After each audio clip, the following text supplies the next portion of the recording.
So Elon Musk's theory is that we are all living inside a computer simulation, that this all isn't real.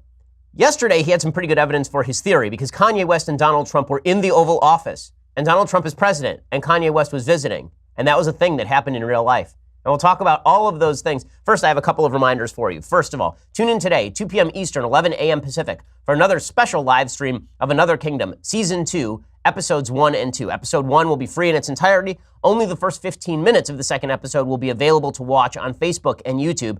To be able to watch all of Episode 2 and every other episode in the new season of Another Kingdom, you have to become a Daily Wire subscriber. All you have to do is click on the link in the description. Also, reminder, Sunday is the final episode of the Ben Shapiro election special on Fox News. We've been blowing out the ratings, and we hope that you will see our final episode. It's going to be awesome. We have lots of great material, so go check that out. It's 8 p.m. Eastern on Fox News on Sunday. Lots of good stuff going to be on that show, so go check that out.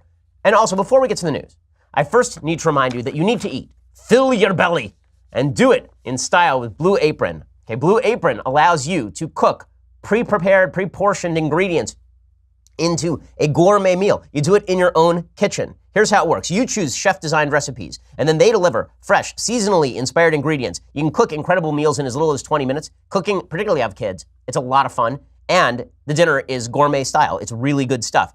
Blue Apron does all of the meal prep for you. Again, dinner in as little as 20 minutes. Every week, at least 3 recipes are built with your busy schedule in mind, where Blue Apron has done the meal prep. They've prepared the sauces, the spices, the ingredients, and they offer a range of recipes bursting with flavor. Whether you are looking for quick and easy meals or a full culinary cooking experience, Blue Apron lets you choose from a range of recipe options. Blue Apron's awesome. People around the office have been using it for a long time. BlueApron.com/Shapiro. You get your first 3 meals for free. Again, that's BlueApron.com/Shapiro to get those first 3 meals for free. You're going to be cooking stuff like stir-fried sweet chili chicken, right? I mean, this is like gourmet stuff. Tomato and basil pesto pizza with roasted cauliflower on the side. I mean, this is solid stuff, and you're going to be cooking it yourself, and it's less expensive than going to a restaurant, and also it's better. So go check it out right now. BlueApron.com/Shapiro. Again, BlueApron.com/Shapiro to get your first 3 meals for free. Okay, so yesterday was a thing that happened in real life. Kanye West, as I've always said, live by the Kanye, die by the Kanye. But yesterday, the President of the United States lived by the Kanye because Kanye West came to the White House. Now, as I've said for many months at this point, do I think that Kanye West is the world's best political commentator? Do I think that he's on par with, the late Charles Krauthammer? No, I don't. Do I think that he knows a lot about politics?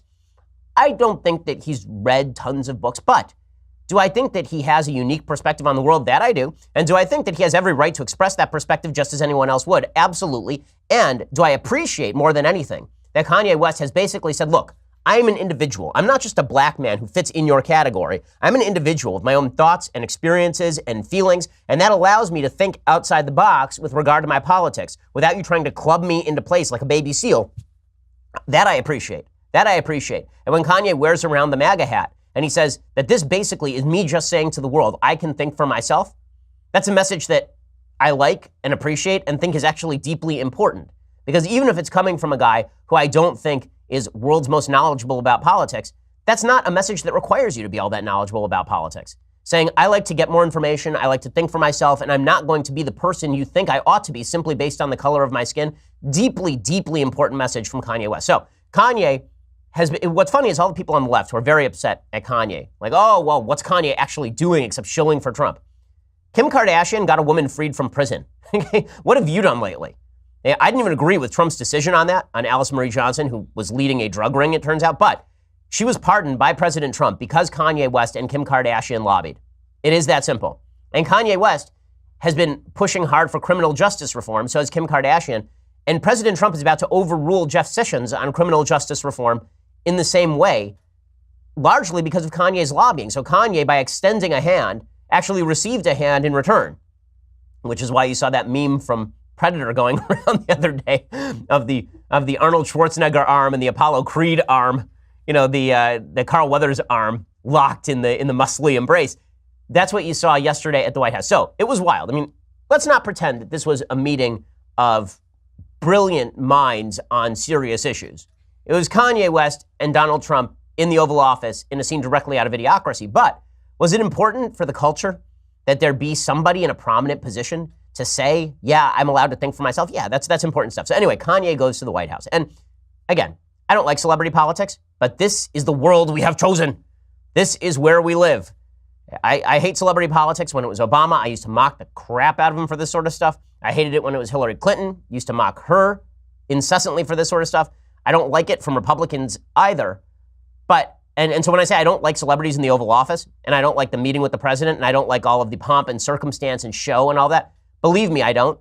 But since this is the world we have chosen and the world we have chosen to live in, it is hypocritical for folks on the left to suggest great when Obama does it, terrible when Trump does it. Anyway, Kanye shows up at the White House and things got wild. Things got really wild because it turns out that Kanye is a wild dude. So here he is in the Oval Office wearing his MAGA hat, and the press are just eating this stuff up. The press, the very serious press, who say, no, we must treat the president with the presidency in the Oval Office with all sorts of respect. They're eating this up. They love it. They couldn't love anything more. So here was Kanye yesterday saying that Trump did not expect a crazy mofo like Kanye. Fair enough.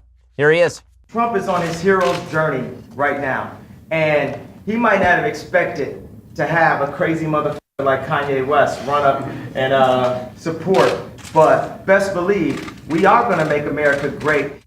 Okay, so the press went nuts over this particular comment for a couple of reasons. One, saying that Trump was on a hero's journey, which is pretty Joseph Campbell, and second, him dropping mofo on TV in the Oval Office. So Jim Acosta tweeted this out. Jim Acosta tweeted out, Kanye just said mother effer in the Oval Office per White House pool.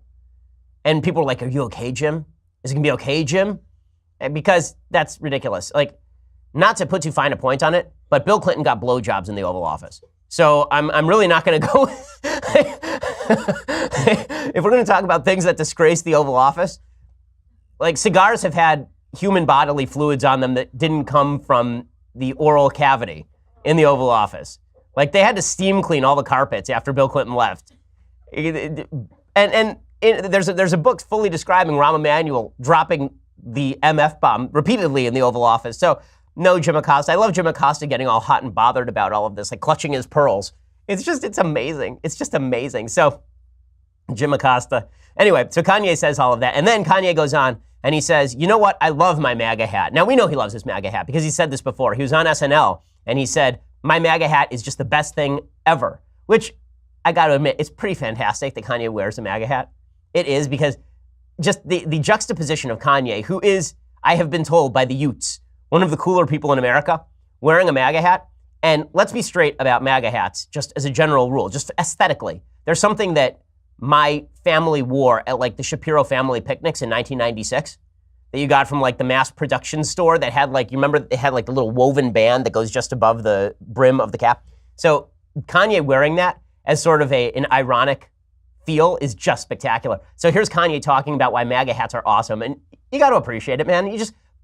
You can do one of two things. You can either cry at the tragedy that this is what our national politics has become, or you can laugh at the fact that Donald Trump is now swiveling every pop culture meme the left ever created back on them and slapping them in the face with it, which is just hilarious. There was something about when I put this hat on, it made me feel like Superman. You made a Superman. That's my favorite superhero. And you made a Superman cape for me also as a guy that looks up to you, looks up to Ralph Lauren, looks up to American industry guys. Non-political, no bullshit. Put the beep on it, however you want to do it, 5 seconds delay, and just goes in and gets it done. Yes. Okay, so first of all, I learned a couple of things in that clip. One, Superman is Kanye's favorite superhero, which is good. I mean, that's a good pick. I'd go with Batman myself, but Kanye's got his own taste, man. And then we also learned that the MAGA hat is like a Superman cape, which is just spectacular. You could see the media members in the room collapsing in on themselves like dying stars. It's just great. And then Kanye does the worst thing in the world. He gets up and he says about President Trump, I love this guy. Now, what's hilarious about this is that until Donald Trump ran for president, this was the view of Hollywood. Donald Trump was very popular with all of these people in the media. He was very popular. He was very popular in Hollywood. Like, he'd go around in Hollywood, people would be backslapping him, giving him hugs. He was doing cameos on every show. So it's kind of funny now that, oh my God, Kanye gave him a hug. Everybody loved Donald Trump until the guy ran for president in 2016, at which point everybody hated Donald Trump. But here was Kanye breaking the ultimate taboo and making physical contact in the flesh with Donald J. Trump. I love this guy right here. Let me give this guy a hug right here. I love this guy right here. Yeah, him in. There it is. There's the Carl Weathers, Arnold Schwarzenegger hand grip. Just amazing stuff. And then Kanye actually had some pretty good political comments. So we'll do the good and then we'll get to, the weird. So he had some good political comments about racism. What he said is basically, you can't use racism as an excuse for failing in America anymore. Instead, maybe we ought to think about how we actually better the country. Seems pretty fair to me. And this is coming from a guy who, as I understand it, grew up with a single mom in an impoverished area and then made himself a billionaire. So even though I don't like rap and I'm not a fan of Kanye's music, his story is a pretty American story. It's a pretty amazing American story. Here's Kanye talking about racism. A lot of times, it's just the overall lack of reparations that we, at any given point, we say, oh, this is racist, this is racist, this is racist, this is racist. The liberal would try to control a black person through the concept of racism because they know that we are very proud, emotional people. So when I said I like Trump to like someone that's liberal, they'll say, oh, but he's racist. You think racism can control me? Oh, that don't stop me. That's an invisible wall. Yes. Yeah. Slow clap for Kanye. And this is the point, right? The point that he's actually making here does not require you to be all that learned in politics. Right? When he says that racism is very often used by political actors in order to achieve a particular result, in order to manipulate people, that is certainly true. That is certainly true. So well done, Kanye, there. And then Kanye made everyone's head explode when he defended the Second Amendment, which is just badass. Here's Kanye doing that. Debate about the Second Amendment going on. The problem is illegal guns. Illegal guns is the problem. Not legal guns. We have the right to bear arms.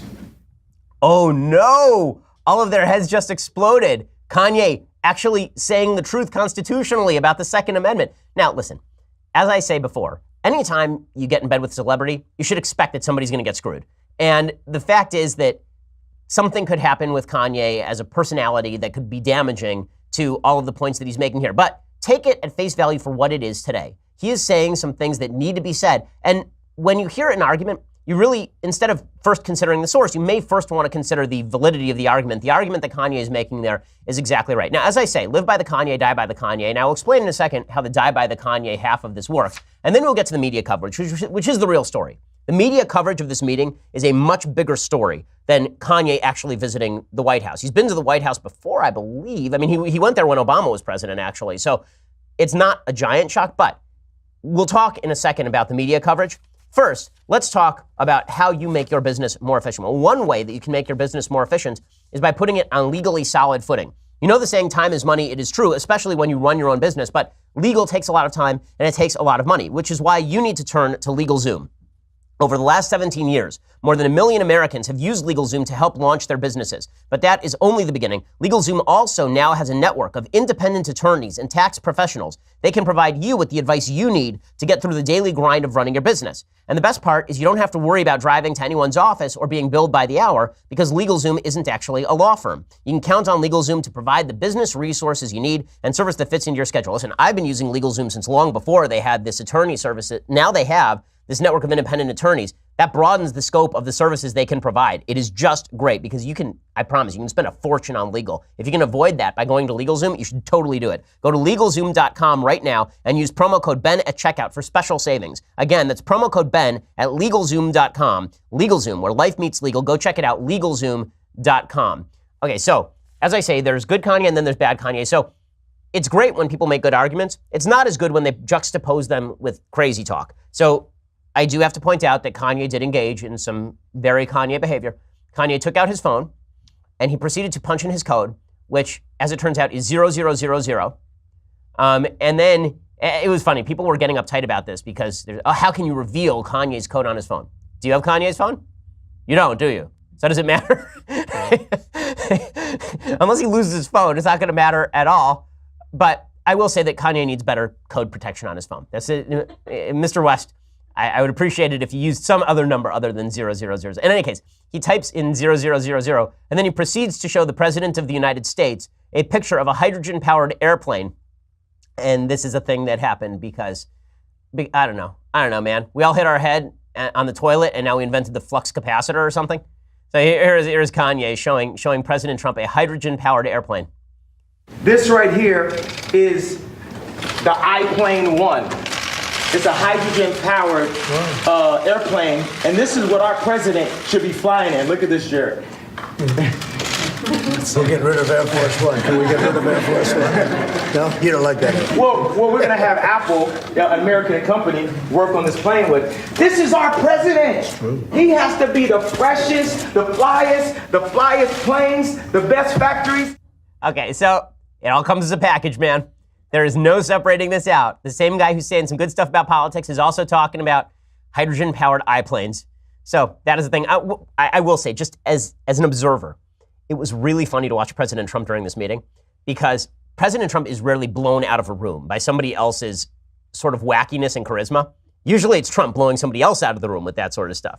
Him sitting across from Kanye and looking at the look on President Trump's face, it's kind of like the look that Jeb Bush has on his face when he's in a room with President Trump.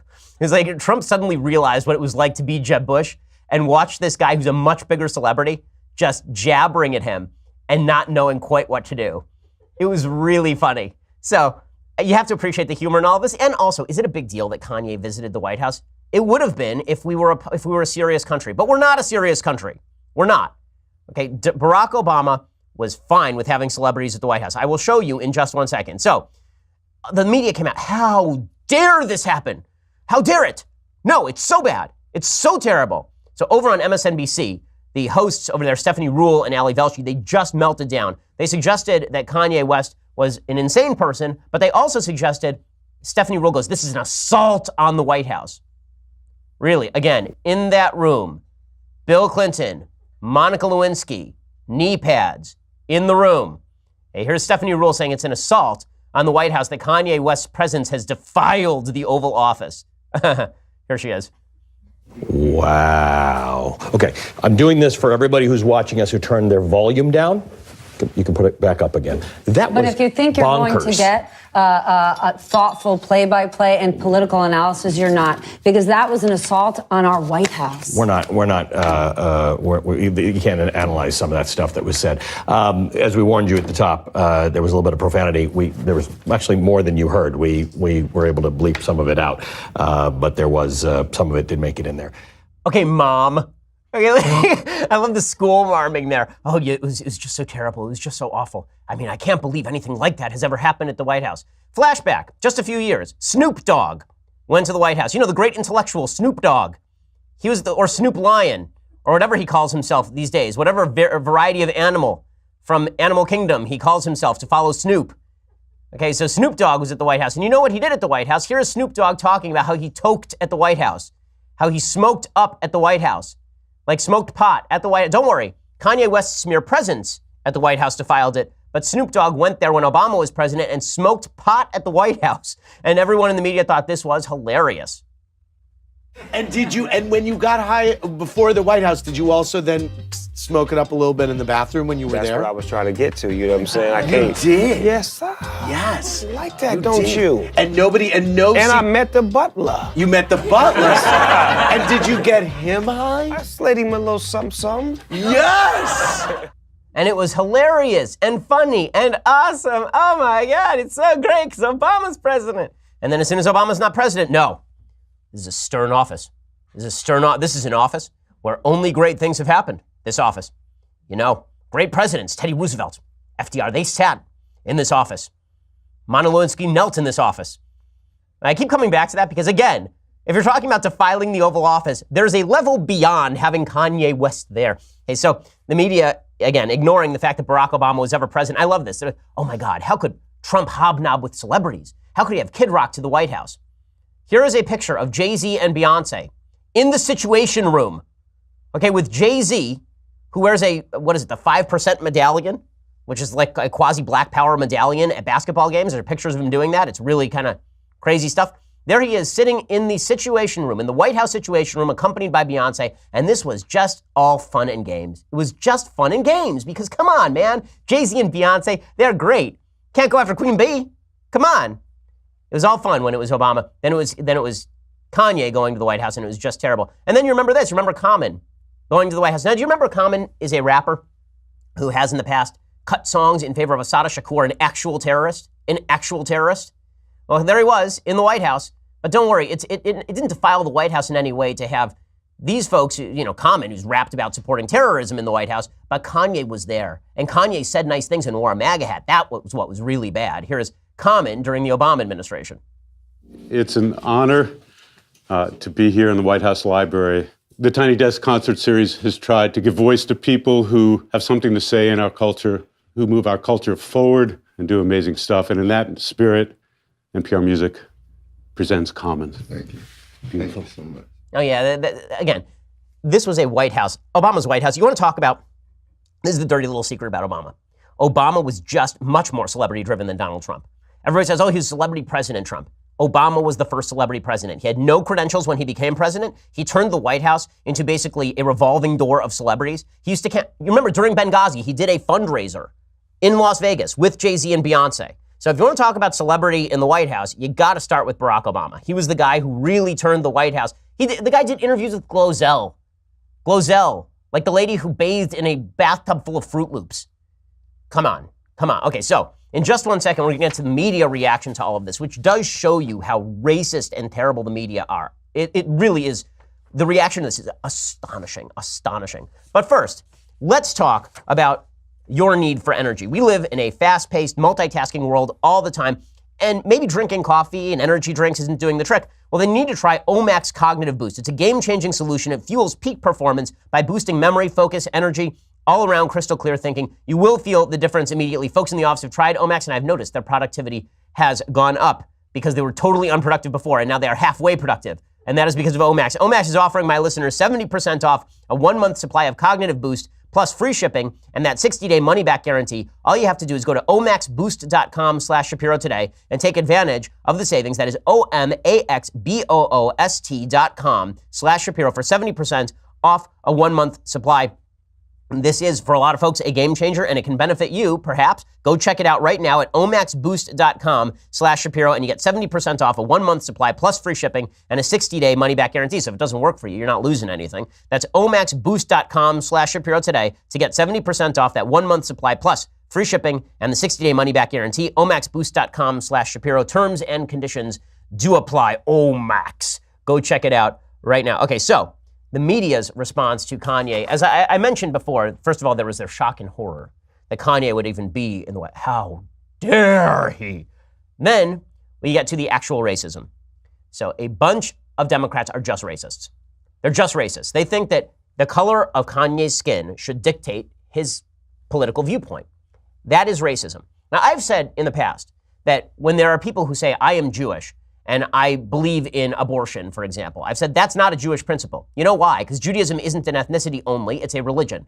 Right? It's an actual set of principles. It's like saying that if you're pro-abortion and you say that you're Christian, that's really difficult to say because Christian is a set of principles. Black is not a set of principles. White is not a set of principles. Asian is not a set of principles. It's an ethnicity. It's a skin color. It's a race.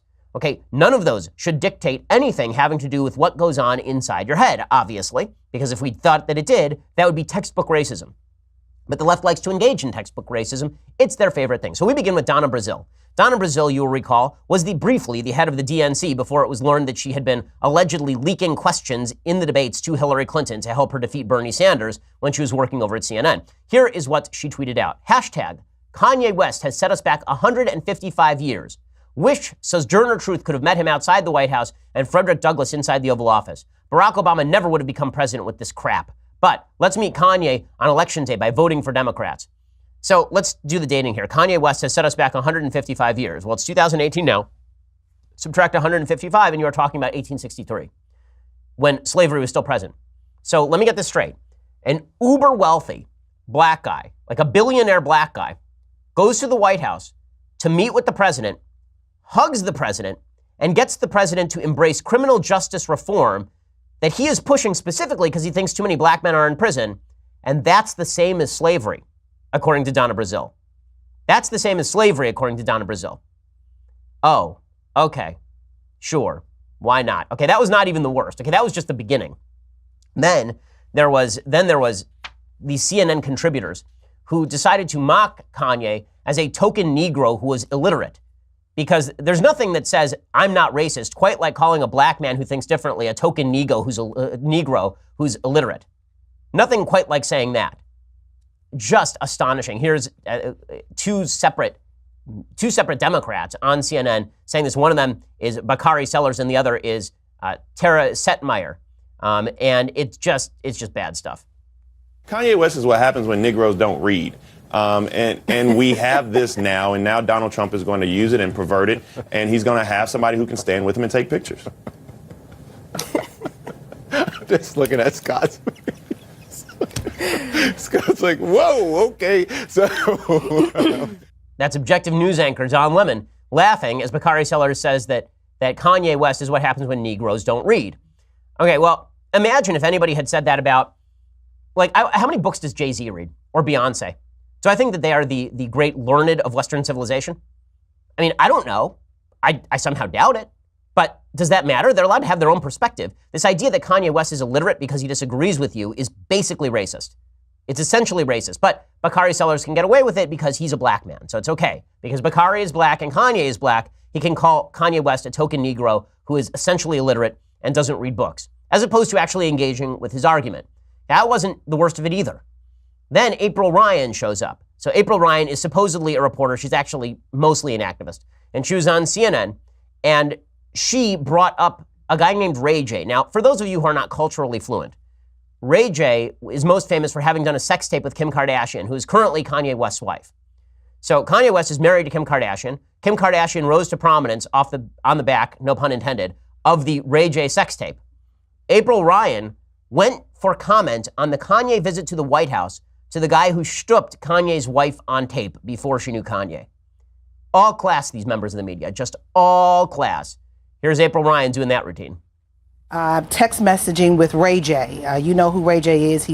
He was once close with Kim Kardashian. He said, "I think that it's a great opportunity for young black entrepreneurs and artists to talk one-on-one with the President of the United States of America." And he goes on to say this, but in watching the tape from CNN, he did say he's a little concerned. There is a concern right now. Okay, reaching out to the ex-lover of a guy's wife for comment is just, that is not even beyond the bounds of journalistic ethics. That's beyond the bounds of ethics, period. It's just beyond ethics. It's crazy stuff. That's crazy. Why in the world would you think that Ray J has anything unique to offer to this situation except that he once slept with Kim Kardashian on tape? How is that even on CNN? How does CNN call itself a news network and do that sort of thing?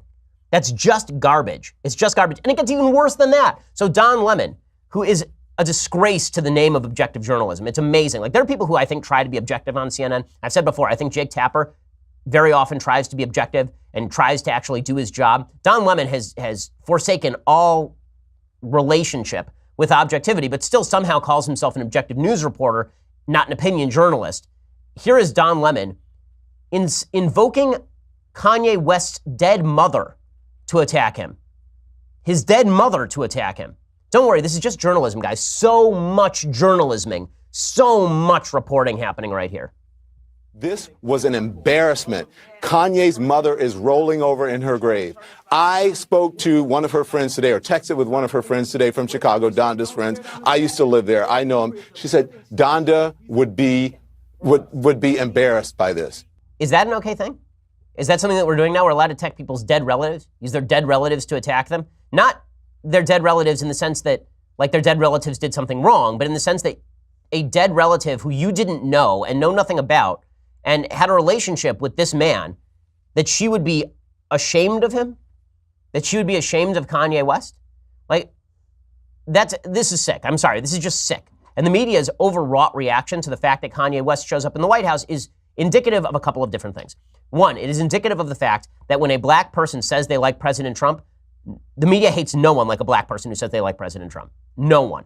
Because they have violated the tenets of intersectionality, which suggests that we all think like our group. We all think like our ethnic group. So if you break away from that ethnic group, or you break away from that sexual group, right? You're a gay person who likes Trump, or you're a woman who likes Trump. If you're any of those things, then you're a traitor. Right? We saw this with all the women who supported Brett Kavanaugh. They were sex traitors. They had just given in to the patriarchy. They had internalized the Handmaid's Tale. And now we see this with Kanye West. He's a black guy who's really white on the inside. He's an Oreo, right? He's black on the outside, but white on the inside. He's in the sunken place, as people are now saying, right? That sort of stuff is deeply racist. But that's why the left is so upset with Kanye, is because he breaks two of their rules. One, he's a black man who supports Trump, not allowed. Two, he is a celebrity who supports Trump, also not allowed. For people to understand how much Trump is hated in Hollywood, you have to understand that in Hollywood, if you even express a remotely right-wing opinion, you will never work again. Never work again. I've said this before. I have celebrities who listen to this show. They're major I'm not talking A celebrities. I'm talking A+ celebrities who listen to this show. And I've visited with some of them. I've had lunch or breakfast. People have come into this office who are quite famous. And I always tell them, do not mention that you have been here if you wish to work in this town. Because the bias in Hollywood is so extreme that it doesn't matter your size of celebrity. If you say that you've been associated with me, and I didn't vote for Trump in 2016, if you say that you associated with me, just a mainstream conservative who's pretty reasonable, then that is enough to lose you jobs.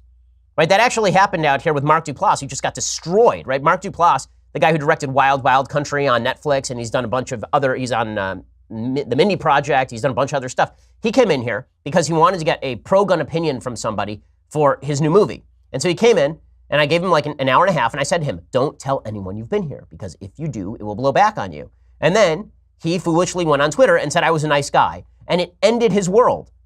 He was attacked so harshly on Twitter, he deleted the tweet and then put up a tweet apologizing for ever having tweeted that I was a nice guy. Right? Apologizing for that. That's how it works in Hollywood. So Kanye has broken two rules. He's a black man and he's extraordinarily famous. And if you are a black, extraordinarily famous person, you are not allowed to be pro-Trump, and you are not allowed to be conservative in any way. You have to toe the liberal line. You wonder why, to Senya's great shock and dismay, Taylor Swift came out and embraced the Democratic Party? Because if you do not embrace the Democratic Party and you are a celebrity, they will tear you down. You know, we on the right joked for a long time about the fact that Taylor Swift had not said anything politically because the left kept calling on her to say something politically. Well, eventually she did, because she finally was pressured into it. Well, we'll talk a little bit more about this, plus we'll get to the mailbag in just a second. But first, let's talk about your imminent doom. We're all going to die. We know it. Okay, it's going to happen sooner or later. I hope later for you, but no matter when it happens, you want to make sure that your family is taken care of and they are not left begging in the street, your children orphaned like street urchins. Instead, you ought to have some life insurance. And the way that you get good life insurance is by going to Policy Genius. Policy Genius compares quotes from the top life insurance companies to find the best policy for you. It takes just 2 minutes to get a quote. And if you don't know the first thing about insurance, they've got all the tools you need to get up to speed. Learn the difference between term and whole life insurance, calculate how much coverage you need, and be sure you're making the right decision. In fact, over 4 million people have used Policy Genius to shop for insurance. Policy Genius doesn't just make life insurance easy. They also compare disability insurance, home insurance, auto insurance. So if you're looking for life insurance, this is the place to go, and other types of insurance as well. Whether you know something or nothing about insurance, start your search at PolicyGenius.com. They also have lots of tools for learning about how exactly you can get the best insurance. In just 2 minutes, you can compare quotes, make an informed decision for you and your loved ones. Policy Genius is the easy way to compare and buy life insurance. Go check it out right now, PolicyGenius.com. Okay, we're going to talk a little bit more about the Kanye of it all. Kanye, I believe it. We'll get to that in just a second. But first, you're going to have to go over to Daily Wire and subscribe. You can get the rest of our show live. You can get the rest of Michael Knowles' terrible show live. You can get the rest of Andrew Klavan's show live. You can get all of those things. Plus, you get special access to Another Kingdom, which I talked about earlier in the show. Season 2, episodes 1 and 2 are available to subscribers today. So go check it out. Right now, it's got a really cool visual component that we haven't tried before. I think you'll like it. Go check it out for $9.99 a month or for $99 a year. It has returned, the greatest of all beverage vessels. It was missing while I was on the road. I used its cloaking device, but now it is back, and it is better than ever, and filled with the tears of leftists who don't like Kanye West and are very upset with him this morning. Go check it out over at dailywire.com for $99 a year, which is cheaper than the monthly. See, $99 sounds like it's more than $9, but it isn't, because it's for the whole year. So you should get the annual subscription, not just the monthly subscription. Go check it out right now. Also, subscribe over at YouTube or SoundCloud or iTunes, any of these places, and leave us a review at iTunes. Those 5-star reviews really help us. Don't leave us those 3-star reviews because you're a jerk. Leave a 5-star review. Okay, those are the ones that we want. So go check it out right now, and you get access to the Sunday special. We have Jocko Willink coming up. We have a bunch of big-name guests who are coming up over the next month. We're very excited to announce those as they come out. We are the largest, fastest growing conservative podcast in the nation.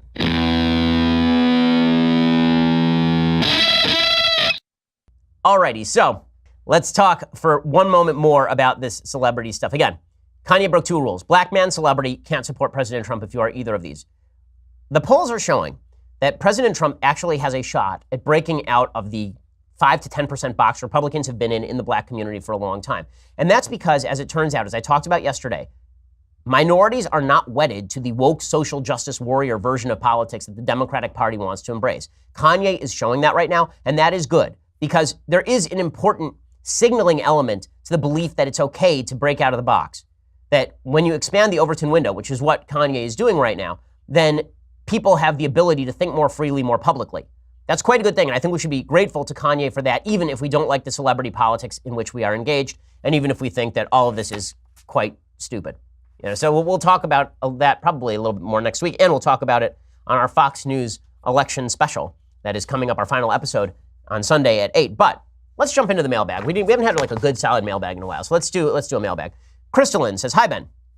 When you take your weekly and holiday Sabbaths and have to unplug, I'm wondering whether you have a hard time letting go of the news. Are you able to forget about it and just focus on your family and activities, or are you distracted and chomping at the bit to find out what's going outside? I don't have Sabbath, but during the Kavanaugh debacle, I had a hard time even shutting down to go to sleep, have a meal, or take a drive. Thanks for all you do." Well, after years of doing it, you sort of get used to the fact that you're not going to get the news, and so you stop sort of chomping at the bit. And there's a radical shift in sort of the pace of life on Sabbath and on Yom Tov, the holidays. Even when the newspaper comes, as somebody who's ensconced in internet news, which is instantaneous, print news is always 24 hours behind, basically. So I usually know everything that was in the newspaper on Saturday already by Friday afternoon. But with all of that said, I find it refreshing. I mean, it's nice. The worst thing is coming off of Sabbath, right? When you come off of Sabbath and you just get hit with the tsunami of news, that is kind of difficult. But I've gotten over, I think, the desire to. It's actually a relief. I actually get to do what I call my serious reading, my non-news-based reading, philosophy or deep history, where I get sort of my background knowledge from. Finn says, "Ben, what do you think is the best major city in America to live if weather is a factor? Thanks, love the show." Well, I mean, if weather is a factor, then San Diego is the best city in America. I mean, San Diego's weather is just spectacular year-round. It is just great all the time. In terms of just great American cities, I lived in Boston for 3 years. Aside from the weather, it was fantastic, but that's a big aside from, because I went to Boston and I'd go in late August for the start of the school year, and they sucker you because late August is beautiful in Boston. Late August and September, just great. And then it's October. And from October to April, it's just garbage. It is just sleet and rain and snow. And then you get like 3 weeks of niceness and then the school year's over. So you got like 6 weeks combined of things being great, and the rest of it was just bad. But Boston's a great historic city. It's a lot of fun to be there when you can actually move around. So I did enjoy Boston. Washington, D.C. is fun to visit. I like D.C., but only for short periods of time because I just can't take it anymore. There are just too many federal employees. I can't handle it. New York, I am not a huge fan of, as I've stated on the program. That's because I grew up in suburbia. In New York, you can't see the sky. So I actually start to get antsy if I can't see the sky, if all I can see is a sliver of sky between tall buildings. And I know New Yorkers have inordinate pride in their city, and they should. It's one of the great cities of the world. It's just not a place that I think I would love to live. I am biased toward my hometown of Los Angeles, although it's gotten increasingly shabby because of Eric Garcetti and the Democrats out here. I mean, it's really become a shabby town. They've done a horrible job of upkeep. And that's been happening in leftist cities all around the United States. Seattle used to be a beautiful city, and then the mayoralty over there has just ruined the city of Seattle. The same thing is happening in San Francisco, which is a beautiful city. But if you're just talking weather, San Diego is the place to be. In fact, there's a study that suggests suicide rates are higher in San Diego than other places in the United States, specifically because the weather is good. Because people in other places in the country, when they're having a bad day, they're like, yeah, I know I'm depressed. It's because the weather sucks. In San Diego, they look outside and they're like, well, I guess I'm depressed because my life is terrible, because the weather's great. Ryan says, "Hey, Ben, during one of your Young America's Foundation speeches, a guy came up and asked you about your position on abortion and said the same logic should be caused to become vegan or vegetarian. Could you please explain this to me? Being a religious man, I believe God put animals on earth for our nourishment, but I'm definitely interested to hear your take on this." Well, first of all, abortion and killing of animals not the same thing, because human beings and animals not the same, right? I'm a believer that human beings have capacities and rational capacities and, in a religious sense, souls that animals do not have. So I don't feel the same way about killing of animals for food as I do about killing of humans for any reason. So that is not a good equivalence in the first place. As far as the argument in favor of animal rights, the fact is that a lot of animals are relatively sentient. I mean, they're pretty with it. And for the same reason that you wouldn't kill your dog and eat it, there's not a terrible argument you shouldn't kill a cow and eat it. Now, can you do it because human beings require animal protein to survive? I think for survival reasons and thriving reasons, there's a good argument to be made that you should be able to eat meat. And biblically speaking, when people quote Genesis 9:3, which is the part where it says that anything on the earth you can basically eat, when God says that to Noah, which is actually in this week's Bible portion in the Jewish community, it's important to recognize that this was after the expulsion from Eden. In Eden, the typical Jewish philosophy is that you couldn't eat animals, that everybody was sort of a vegetarian in Eden, which doesn't sound that great, honestly. I mean, hamburgers are delicious. But I've said before that in 100 years, people may look back and say, how could people eat so many animals? And I think that may be true. That said, we'd have to come up with some pretty good substitutes for animal protein, better than the ones that we have now, for widespread vegetarianism or veganism to take place for human rights, rather for animal rights reasons. Lee says, Dear Mr. Shapiro, recently I've gotten in discussions about the rich paying their fair share of taxes. Some of my family who are Democrats are pretty wealthy, and they feel they're not taxed enough compared to everyone else. Well, then they can sign a check. Go for it. It's all you, gang. I don't know why you get to stick your hand in my pocket because you feel you're not giving enough. I give a fair bit of charity. The arguments they use in discussion are the loopholes for the rich and that the trickle-down effect doesn't work. Okay, there are no loopholes for the rich. All the tax breaks exist for everyone. It's just that you only get to exercise certain tax breaks in certain areas. There are people who get the earned income tax credit. I do not receive the earned income tax credit because I make too much money. Most people in the United States make too much money to receive significant amounts of money back for the earned income tax credit. That's a loophole for people who are not as wealthy. Okay, so that's not a loophole. That's just the way the tax system is structured. When people say loopholes, they act like, well, if I pay my lawyer a little more, then he can find a loophole in the law. That's not how it works. That's not what a loophole is. Okay, I don't believe in tax loopholes. I believe we should everybody should pay a flat tax rate, or we should have a national sales tax. But there's no such thing as a quote unquote loophole that only applies to rich people. It's just there are different types of income, like capital gains versus traditional income. And we can discuss whether those are good policy or bad policy, but the language of loopholes is inaccurate. How about the trickle-down effect doesn't work? Well, the trickle-down effect is a term that is coined by leftist economists. No one on the right has ever suggested that there's something called trickle-down, where you give money to rich people and rich people suddenly make everybody else wealthy. The idea is supply-side economics, meaning that people who develop new and better products drive the economy. That the economy is not driven by just handing out money to people who buy things. The economy is driven by entrepreneurs who create new and better products, and that creates its own demand. So nobody knew there was a demand for cars until cars were mass produced, and suddenly everyone knew there was a demand for cars. Nobody knew, like in 1950, there was no demand for iPhones. Now there's a high demand for iPhones because entrepreneurs created new and better products, and that made your life better. I talked about this a little bit earlier this week, the lie that wage stagnation since 1979 means that the quality of living since 1979 is stagnant is just idiotic and ignorant. We live far better than we did in 1979 without any doubt whatsoever, and that's because supply-side economics works. Ronald Reagan's supply-side economic theory led to the greatest peacetime growth in the history of the nation, economically speaking. So let's see. Justin says, do you think the left is successful in driving independent voters into the right's corner? And if so, is this dangerous as they won't question the right for fear of the left? # party tribalism. Yeah, I mean, I think that you should join the party with which you agree. You shouldn't join a party simply out of opposition for another party. So if I'm an independent and I don't like the Republicans because I think whatever, and I don't like the Democrats because they're crazy, that doesn't necessarily mean that you should love the Republicans. You can vote based on which one you think is the lesser of two evils. It's not an argument I love, but it's an argument you can make. But I don't think that you should simply embrace a position because it's the opposite of another position that you don't like. I think reactionary politics is bad on all sides, and that's true right and left. Luke says, hey, Ben, any music or film celebrity you'd be interested in having on a Sunday special? Yeah, I mean, there are a bunch of them, but none of them would come on. Like, I would be very interested in having on Tom Hanks. I'd be interested in having on Denzel Washington. I'd be interested in having on Christopher Nolan, whose work I love. There are a lot of film and TV celebrities, mostly writers and directors, I think, that I'd be interested in having on. Like, actors I don't find quite as interesting as a general rule, but that's just because I've lived in Hollywood my whole life, and most actors are reading lines written for them. They're not the actual creators of the material. But yeah, I'd love to have all these people on, but the problem is they think that they will lose work if they come on my show. It is that simple. Veronica says, what's the best way to counter the left's gaslighting? They accuse us of what they themselves are doing and are masters of revisionist history, even in regards to their own comments. How do we fight it? Well, the internet has provided a pretty good outlet for this. Half of Twitter is taken up with, the left says something like, oh my God, somebody said MFer in the Oval Office, like Jim Acosta. And then the right saying, dude, worse things have happened in the Oval Office. The left can only get away with this so long as there's no venue for countervailing attack. That venue now exists. Courtney says, Dear Supreme Overlord Shapiro, I was just recently hired for my first career job as a 7th grade world history teacher. My question is, do you think that educators in the classroom should be politically neutral, acting more like a moderator in discussions about political views? Or is it okay for an educator to state their point of view on controversial topics? Thank you so much for doing the show. I'm really a big fan. Well, I don't object to either one. I think that if the educator can do their best to present both sides of a topic, that's great.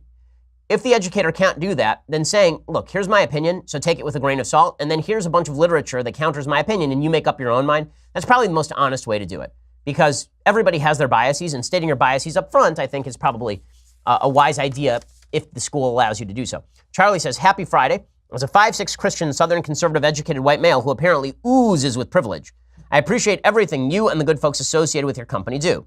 This said, do you ever see the mentally ill genie of the Atlantis left going back into the bottle, or do you see things getting worse with no end in sight? Also, what do you think is damaged more beyond repair, the social landscape of our country or the damage the new Star Wars movies did to the Star Wars universe? Thanks. Well, the social landscape of our country, I think, is more damaged than Star Wars because I think that people have a unique capacity to buy into reboots. So if they decided in 5 years to reboot the entire Star Wars universe, we would all pretend as we should. Like The Force Awakens and Last Jedi never happened, and maybe even the prequels, and then we'd all be fine. Right? We do this every so often with superhero movies. How many times have they rebooted Batman at this point? A bunch. So I think that we will all get along fine with a reboot in Star Wars land, although they just re-signed Kathleen Kennedy. Okay, but the question of our social fabric being damaged beyond repair, I'm obviously deeply worried about that. That's what my entire new book is about. Valentino says, why is Batman your favorite superhero when his only superpower is the plot? Well, his only superpower is being extraordinarily rich and being extraordinarily smart. Now I ask you, why is Batman my favorite superhero? Okay, it's because Batman is the most shaded of all the superheroes, right? Batman has a dark side. Batman's kind of an anti-hero. I also am, I have to say, I'm a fan of Frank Miller's Batman. So Frank Miller did a comic that nobody appreciates except me called Batman and Robin All-Stars, in which Batman is basically a sadist who enjoys his job. And I have to say that I enjoy that version of Batman because the version of Batman where he's always conflicted and sad about what he's doing, maybe he just kind of likes going after bad guys. Like I kind of like, that's what I liked about Batman v Superman, is that Batman in that film was great. Superman was a problem because he wasn't charming. But Batman in that film, forget about Ben Affleck, the character was drawn like Frank Miller would, meaning that it was hardcore, I enjoy branding criminals and hurting them, and I don't mind killing people. Like, okay, I'm with you. That's fine, right? Remember, Batman doesn't live in a world where jailing people is actually an option. That's why Batman never makes sense in the context of Gotham City, because Batman in Gotham City, all he does is jail people in Arkham, and then they immediately escape and kill 10,000 innocent people. Well, at that point, you gotta kill the criminal, right? If they can't hold the guy, you have to kill him. Because otherwise, if you don't kill him, you just send him back to jail, he escapes again, and you send him back to jail. This is what happens to the Joker every 5 minutes. And that's why when Batman's like, I can't kill the Joker. It's like, no, you should totally kill the Joker, dude. Like, you really should. Like, if it were Osama bin Laden and you were putting him in Gitmo, and then every 5 minutes he was escaping and committing a terror attack, at a certain point, you put 2 in his face. Okay, Joel says, is the Democratic Party in a state beyond recovery due to its embrace of socialism and raucous behavior? Should we aim to throw the Dems in the waste bin of history with the Whig Party?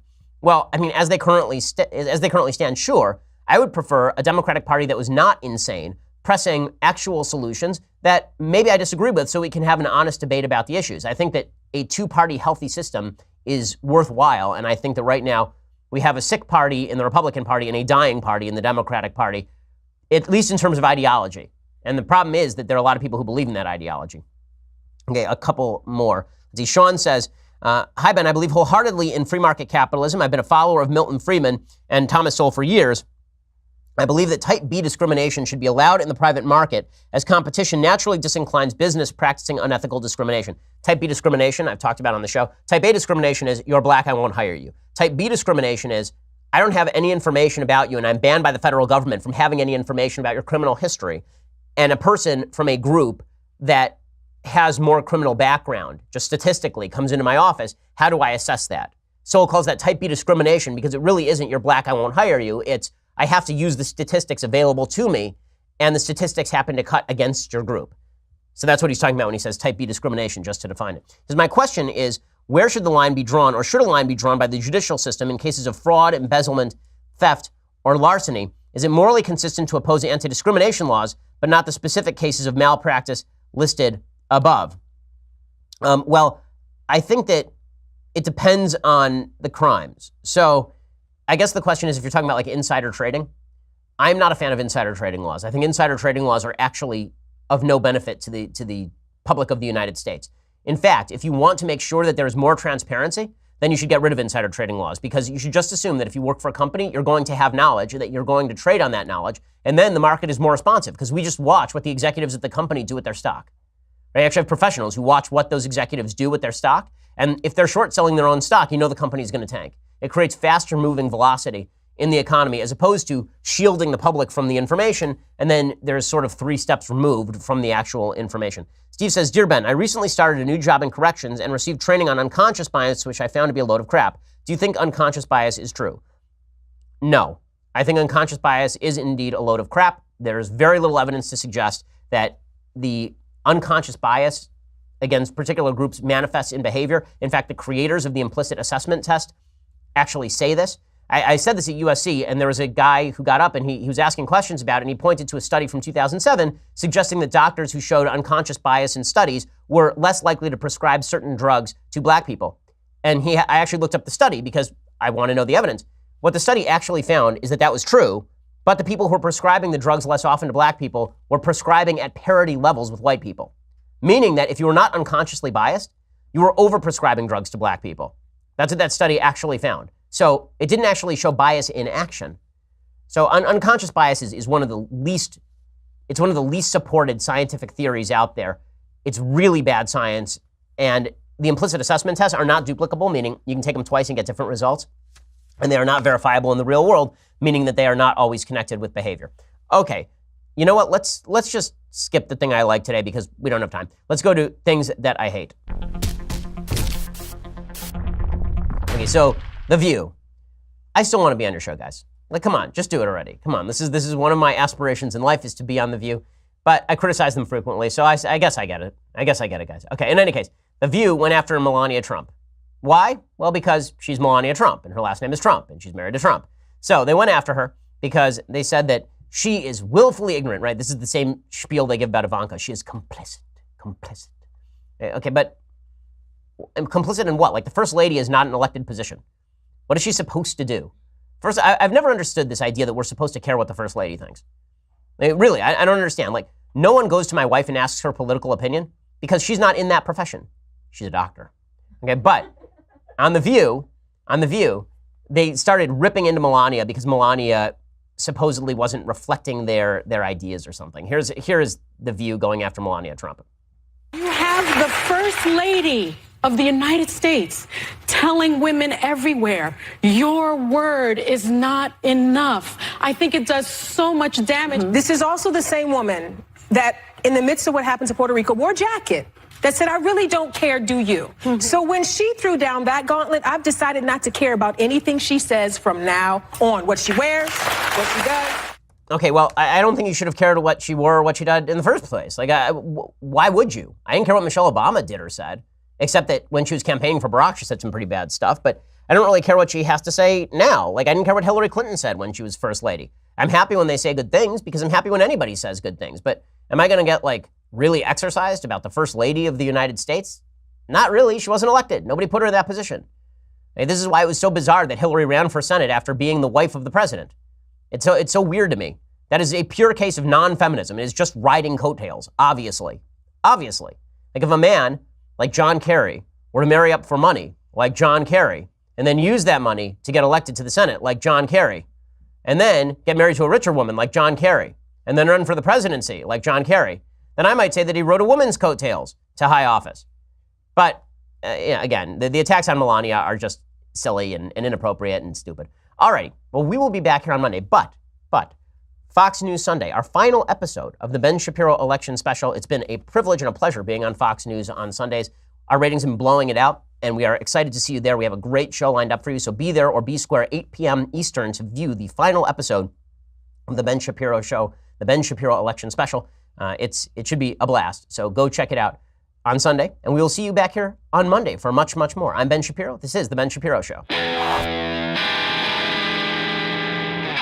The Ben Shapiro Show is produced by Senya Villarreal, executive producer Jeremy Boring, senior producer Jonathan Hay. Our supervising producer is Mathis Glover, and our technical producer is Austin Stevens. Edited by Alex Zingaro. Audio is mixed by Mike Carmina.